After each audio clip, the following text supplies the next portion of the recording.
कैमटेक Gwalior rail मंत्रालय के अधीन रेलवे में अनुरक्षण तकनीकों और कार्य प्रणाली के उन्नयन के लिए एक केंद्रीकृत बहुविषयक प्रतिष्ठित केंद्र है। यह केंद्र रेलवे के विभिन्न स्थापनाओं, उपकरणों एवं प्रणालियों के रखरखाव के लिए तकनीकी पुस्तकों व मैनुअल इत्यादि प्रकाशित करता है एवं सेमिनार, वेबिनार के माध्यम से प्रशिक्षण भी प्रदान करता है, जिससे सिस्टम की विश्वसनीयता और दक्षता में सुधार करने में तकनीकी स्टाफ को सहायता मिल सके। यह वीडियो 132 केवी से 27 केवी कन्वेंशनल रेलवे ट्रैक्शन सबस्टेशनों के उपकरणों के रखरखाव की वीडियो श्रृंखला के अंतर्गत 25 केवी वैक्यूम सर्किट ब्रेकर (VCB) और वैक्यूम इंटरप्टर (VI) के रखरखाव और परीक्षण से संबंधित है।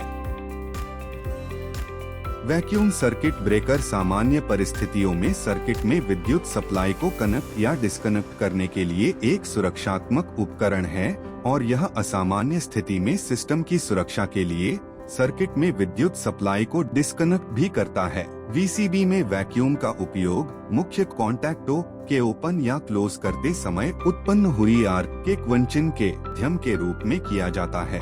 टीएसएस में सुरक्षा के लिए 25 केवी VCB का उपयोग इन दिए गए स्थानों पर किया जाता है। वैक्यूम इंटरप्टर एक स्विचिंग डिवाइस है जो सामान्य परिस्थितियों में सर्किट में विद्युत सप्लाई की आपूर्ति को कनेक्ट या डिस्कनेक्ट करने का कार्य करती है। VI में वैक्यूम का उपयोग मुख्य कॉन्टैक्टों के ओपन या क्लोज करते समय उत्पन्न हुई आर्क के क्वंचन के माध्यम के रूप में किया जाता है। सर्किट की सेक्शनिंग करने के लिए टीएसएस में 25 केवी VI का उपयोग इन दिए गए स्थानों पर किया जाता है।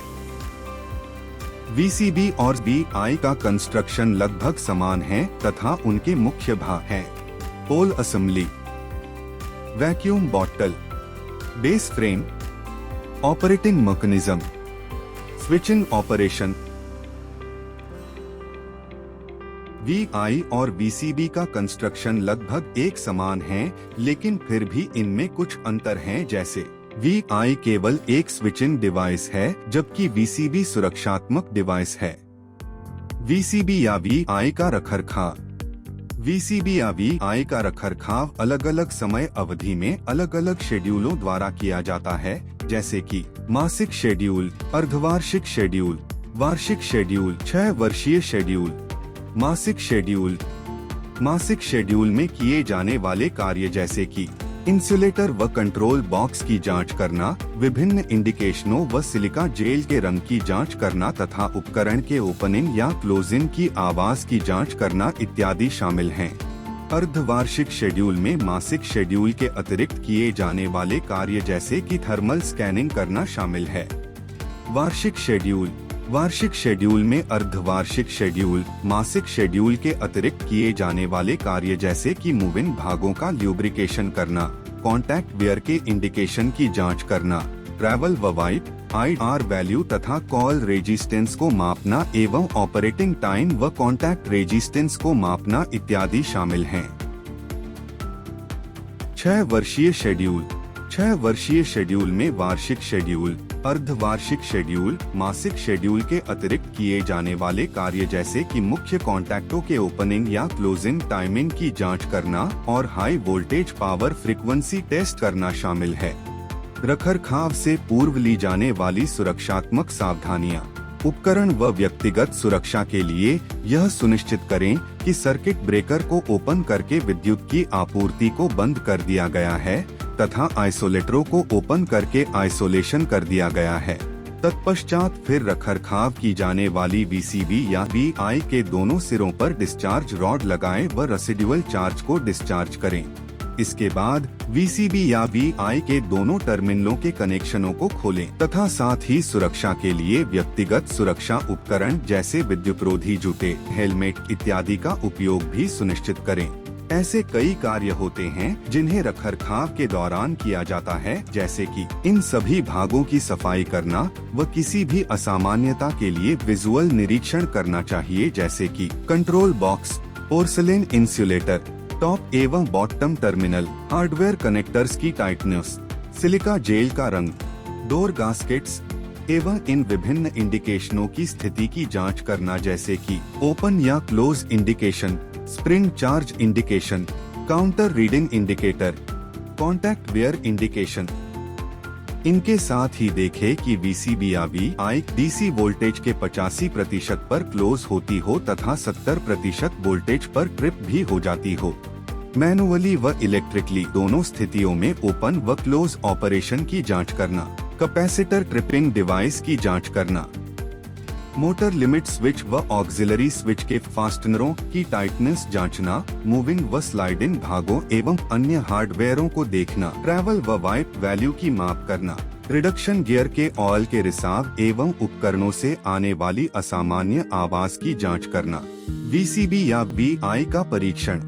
इस तालिका में दिए गए परीक्षणों को रखरखाव शेड्यूलों के अनुसार नियमित अंतराल पर किए जाने चाहिए। परीक्षण से पहले ली जाने वाली सावधानियां। परीक्षण करते समय इन सावधानियों को सुनिश्चित किया जाना चाहिए। पोर्सिलेन पोल का इंसुलेशन रेजिस्टेंस परीक्षण। इस परीक्षण का मुख्य उद्देश्य VCBI के पोर्सिलेन पोल के इंसुलेशन की अवस्था को जानना है। इंसुलेशन रेजिस्टेंस उपकरण के इंसुलेशन की गुणवत्ता के बारे में जानकारी देता है। यह एक DC वोल्टेज इंजेक्शन परीक्षण है और इस परीक्षण के लिए 2.5 kV इंसुलेशन टेस्टर की आवश्यकता होती है। परीक्षण की प्रक्रिया। पहले दोनों सिरों के टर्मिनल कनेक्टरों के कनेक्शनों को खोलें।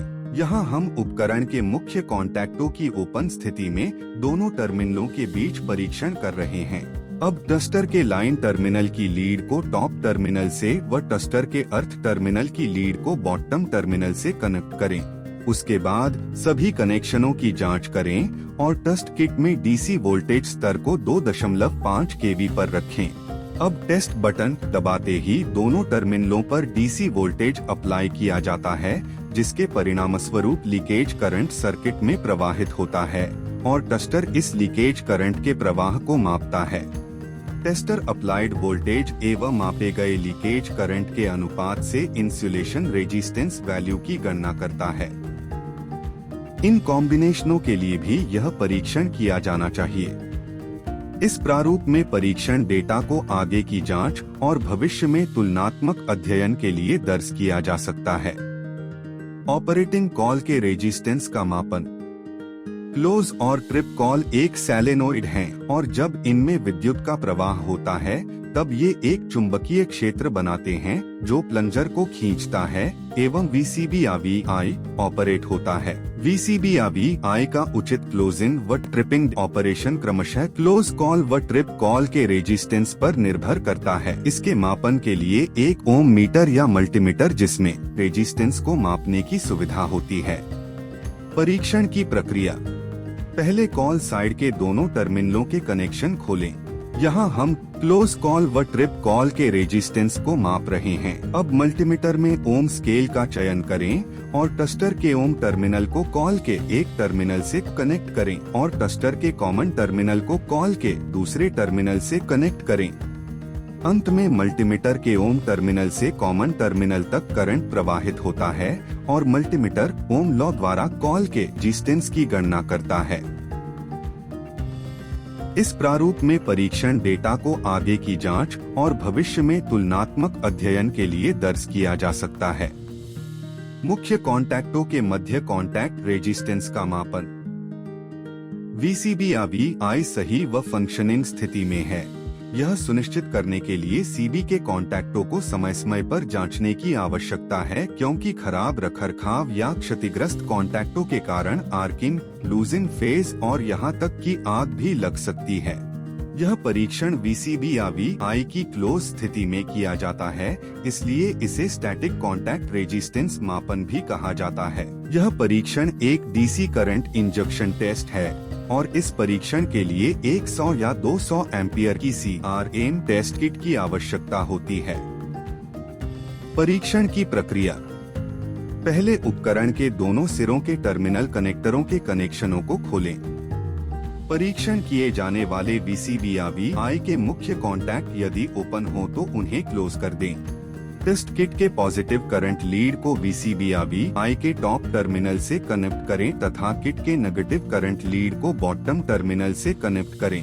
अब इसी तरह टेस्ट किट के पॉजिटिव वोल्टेज लीड को VCB-I के टॉप टर्मिनल से कनेक्ट करें तथा किट के नेगेटिव वोल्टेज लीड को बॉटम टर्मिनल से कनेक्ट करें। टेस्ट किट के मास्टर अर्थिंग के टर्मिनल को इक्विपमेंट की अर्थिंग से भी कनेक्ट करें। सभी कनेक्शनों की जांच करें एवं अब सेटअप परीक्षण करने के लिए तैयार है। अब परीक्षण बटन दबाते ही VCB-I के मुख्य कॉन्टैक्टों के माध्यम से DC करंट इंजेक्ट किया जाता है तथा दोनों कॉन्टैक्टों के बीच कॉन्टैक्ट रेजिस्टेंस के कारण वोल्टेज ड्रॉप होता है।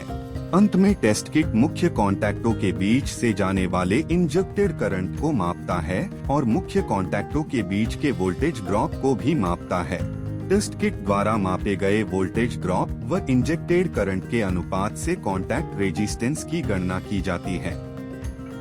इस प्रारूप में परीक्षण डेटा को आगे की जांच और भविष्य में तुलनात्मक अध्ययन के लिए दर्ज किया जा सकता है। ऑपरेटिंग टाइम का मापन। VCB-I के कॉन्टैक्टों के क्लोज ओपन या क्लोज ओपन ऑपरेशन का टाइमिंग टेस्ट इसलिए किया जाता है जिससे उनकी विश्वसनीयता का पता चल सके। इस परीक्षण में VCB-I के ऑपरेशन समय को मापने के लिए टाइमर टेस्ट किट का उपयोग किया जाता है। परीक्षण की प्रक्रिया। पहले उपकरण के दोनों सिरों के टर्मिनल कनेक्टरों के कनेक्शनों को खोलें।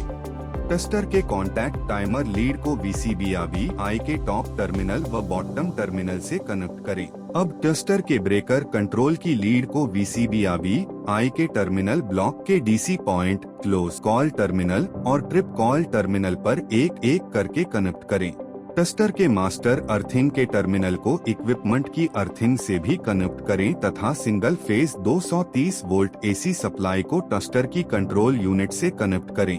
अब सभी कनेक्शनों की जांच करें। अब यह सेटअप परीक्षण करने के लिए तैयार है। अब VCB-I के ऑपरेशन का चयन करें और परीक्षण शुरू करें।